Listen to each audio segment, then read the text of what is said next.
Today we're going to take a quick look at the Starlink mount. The company did send this over and compensate me to make this video, and this thing is pretty amazing. It's very good quality build right out of the box, easy to put together. So let's take a look at what comes in the box.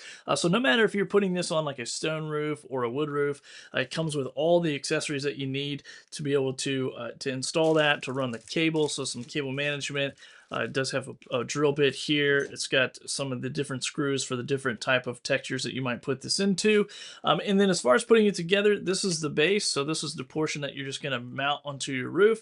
And then you have this bolt in the bottom, which is going to allow this to tilt. So this will stay in here, and this whole thing will kind of shift back and forth, and you can select which notch works the best for you to put this at different angles. And then this aluminum tube, once again, this is very lightweight, but this aluminum tube, you can open this up and adjust it that way, and then run the cables through. So you can see here, you can run the cables through there, and then your Starlink just mounts up right here on the top of it. So you can mount it there, run the cabling out the back, down the bottom, turn this, spin it however you need to get the best installation for your use case. And this does move 110 degrees, which is pretty amazing. So a lot of adjustability, but yeah, very lightweight. So even if you're just installing it by yourself, you don't probably going to need any help for someone to hold it or anything like that while you're screwing it in. So that's what comes in the box. Also comes with some very easy instructions to follow. Hope this video helps.